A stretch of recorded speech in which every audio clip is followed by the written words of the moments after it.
Assalamualaikum warahmatullahi wabarakatuh. Perkenalkan, nama saya Rika Purnami, NIM 2003007 dari Prodi TPKPA. Di sini saya akan mempresentasikan penelitian yang berjudul pemanfaatan arang serta padi sebagai bahan pengisi kompon karet outsole sepatu pantofel.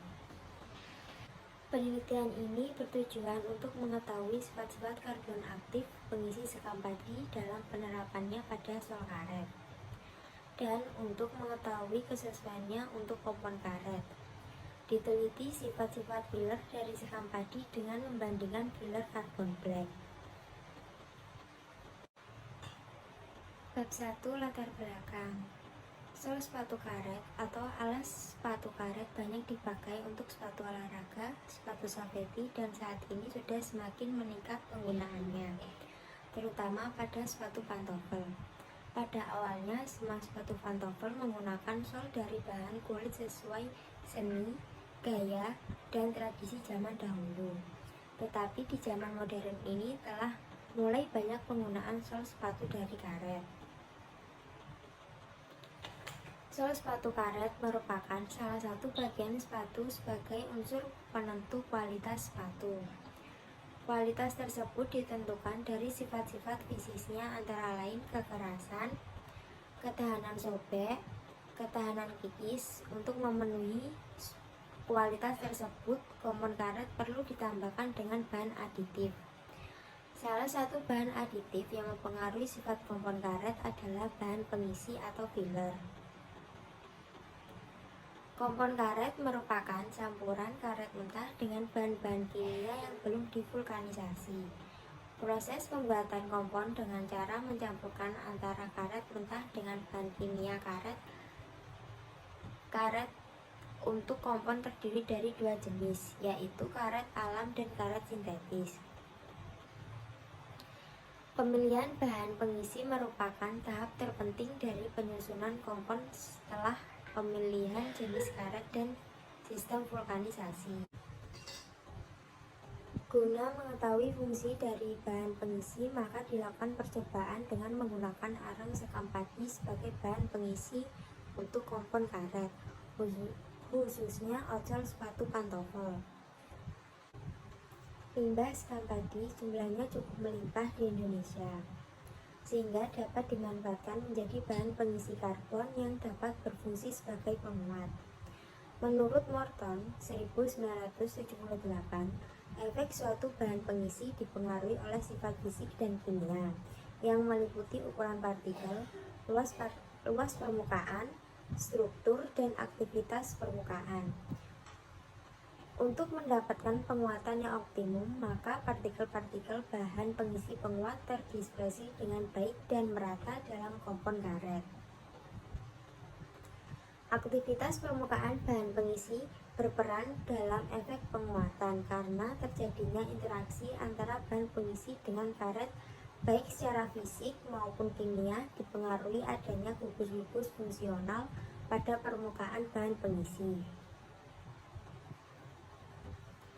Karbon black mempunyai sifat fisik dan kimia yang mempunyai pengaruh besar pada penguatan dan dapat merubah sifat-sifat elastomer dalam berbagai cara dan tingkatan.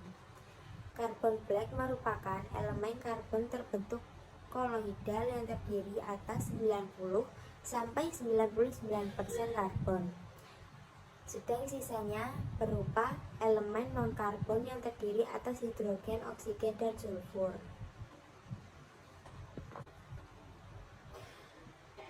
Rumusan masalah dari penelitian ini: yang pertama, bahan apa yang digunakan dalam pembuatan outsole pantofel? Yang kedua, bagaimana urutan proses pembuatan outsole pantofel? Dan yang ketiga, bagaimana karakteristik penggunaan bahan pengisi dari arang sekam padi? Next, batasan masalah. Batasan masalah dari penelitian ini adalah: yang pertama, pembuatan sepatu pantofel dengan bahan pengisi arang sekam padi. Yang kedua, menjelaskan pembuatan outsole pantofel. Dan yang ketiga, mengetahui pengaruh bahan pengisi dari arang sekam padi. Next, bab 2, tinjauan pusaka. Sepatu pantofel merupakan jenis sepatu dengan model penampilannya yang elegan dan mewah. Perkembangan sepatu pantofel semakin berkembang dengan desain makin trendy dan pilihan warna yang beragam. Jenis sepatu pendek model slip-on ini sangat cocok digunakan untuk acara formal maupun acara yang lainnya. Terdapat bagian-bagian sepatu pantofel yaitu insole dan outsole.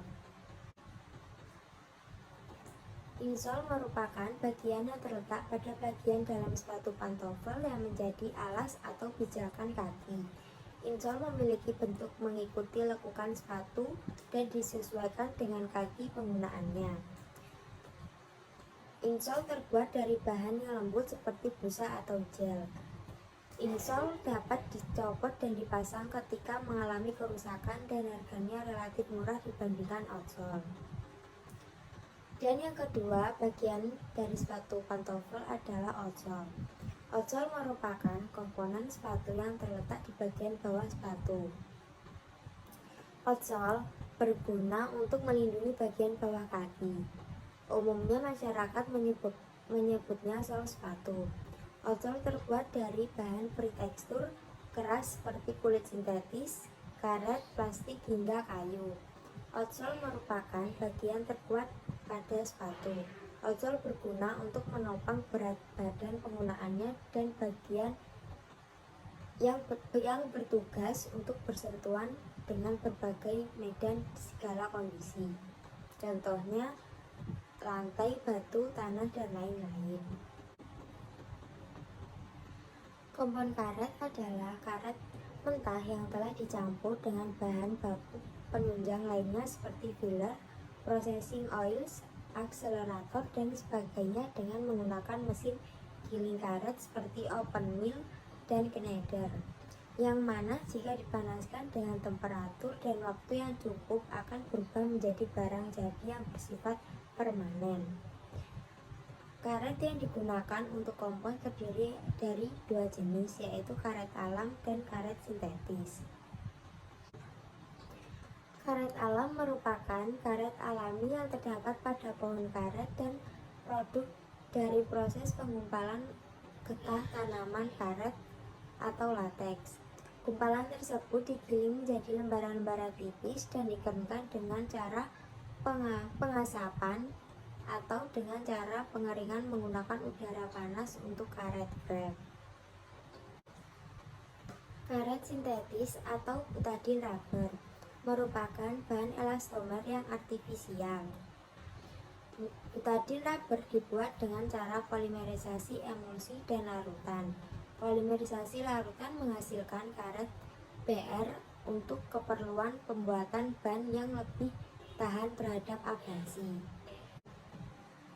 Bahan pengisi atau filler. Filler sering ditambahkan pada polimer untuk meningkatkan kekuatan regang dan tegangan pampat, ketahanan abrasi, kekerasan, kestabilan dimensi, dan thermal dan sifat lainnya. Ada dua macam bahan pengisi, yaitu bahan pengisi aktif dan bahan pengisi tidak aktif. Bahan pengisi aktif akan meningkatkan kekerasan, ketahanan sobek, ketahanan kikis, dan ketegangan putus pada barang jadi karet. Bahan pengisi aktif seperti aluminium silika, magnesium silika, dan karbon black. Bahan pengisi tidak aktif atau netral akan menambahkan kekerasan dan kekakuan pada karet. Bahan pengisi tidak aktif misalnya berbagai jenis tanah liat, kaolin, kalsium karbonat, magnesium karbonat, barium sulfat, dan barit.